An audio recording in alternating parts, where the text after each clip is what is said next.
Yo, what's going on, everybody? It's your boy MylesPerHr here. I'm with Brandon Bieldman. We got the top five leader in assists in the SIAC, second in the SIAC this year in assists with 103. Guys, make sure you hit that subscribe button, turn on post notifications, like this video. Keep God first in your life and watch what He does for you.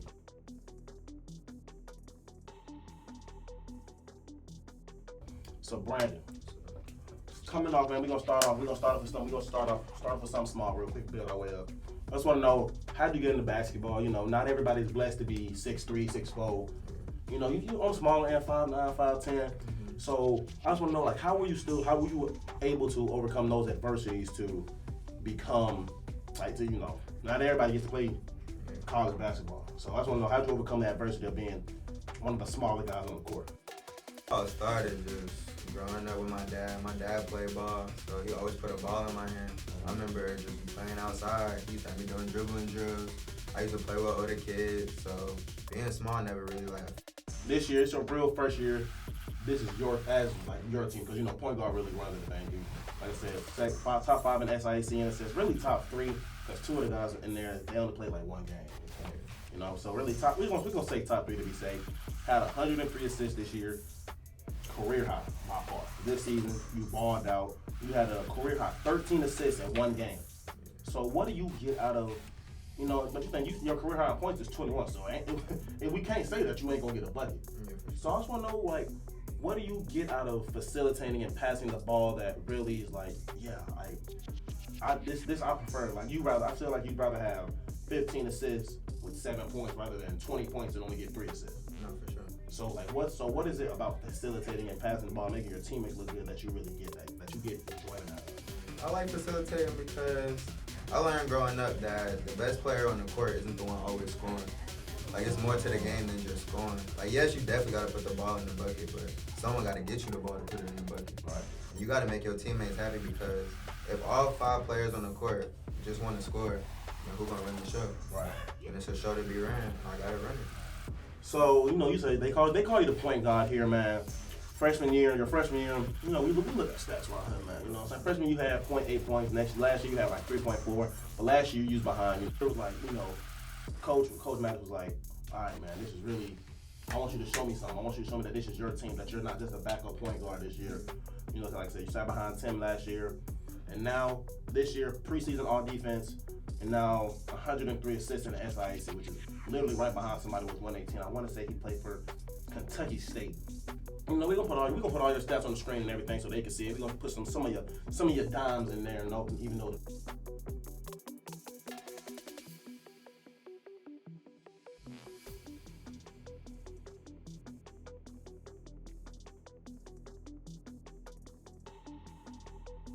So I just want to know so if you had to, in a way, say how did you prepare for this season? That you were like, all right, this is my team now, or not my team, but you're the point guard. Mm-hmm. Everything runs what Brandon says.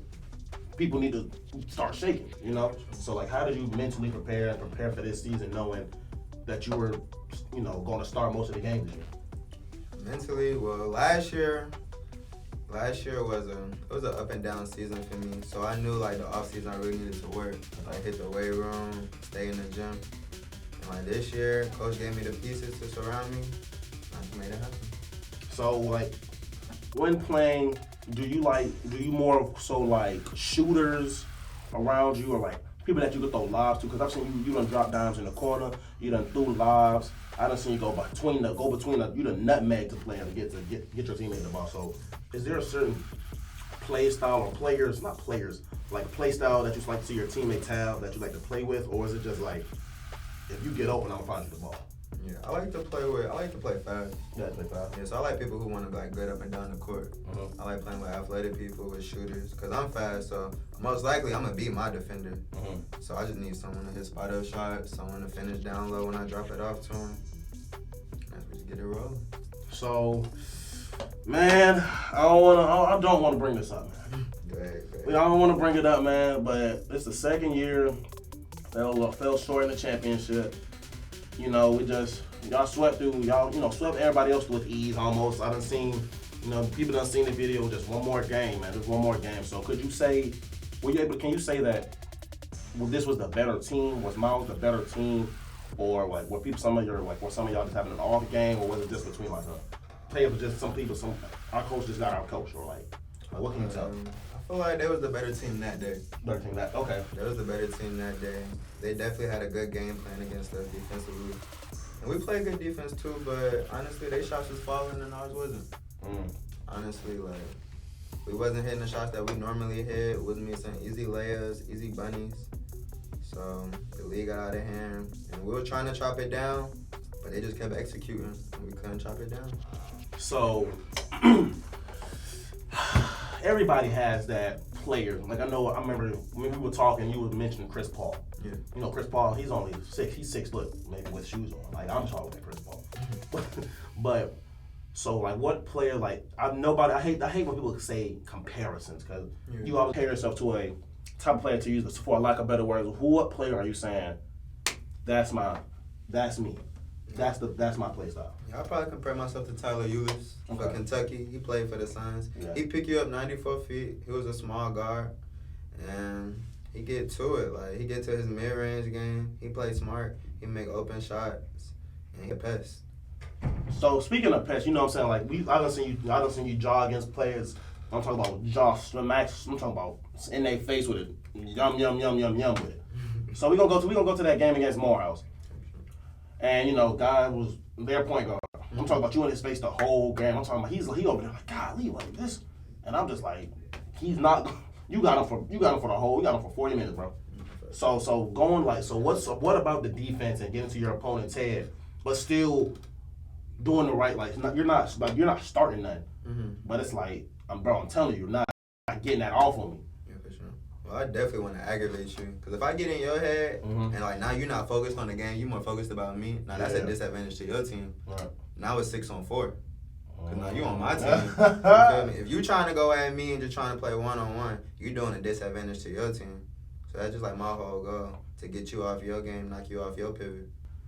Every player on every team, I'm talking about from elementary school to the pros, they got somebody. They got their ideal starting five, man. For sure. Now I ain't trying to get you in trouble, but if you had to, with you as the point guard, give me the 2 through 5 that you talking about that you know is gonna be a problem for some team.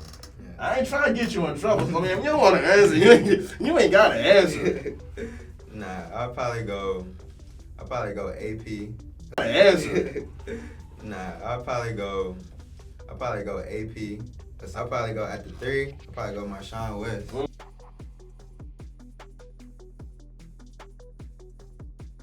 At the 4, I'm going Malachi. Oh, Malachi at the 4. Yeah. Okay. And at the 5, I'm gonna go with Dante King. Okay. Hey, man, I want you to look right there and call out one of them players in the big leagues that's like, when I get there, I want you to remember the last name Bieldman.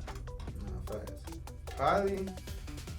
I'll probably do Chris Paul. Oh!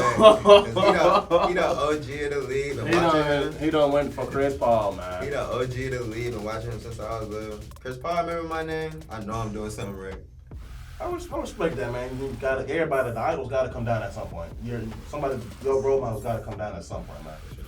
So, last thing, man, we're going to wrap it up. We're going to get you up out of here. What are you working on this offseason? Because I know losing last year, losing this year, that's gonna leave somehow, but that leaves some kind of taste in your mouth. Of course, that sits with you a type of way. So what are you? Everybody's hell. LeBron has stuff that he still needs to work on. Chris Paul still has stuff that he needs to work on. Yeah, so I guess my question to you is, what things could you say that it's maybe it's time for me to actually lock in with this, like maybe spend a little more time in this area, right here or something. Yeah. Well, I want to become more of a vocal leader, like on the court and off the court. Okay. Making sure everybody locked in with me. I want to get stronger.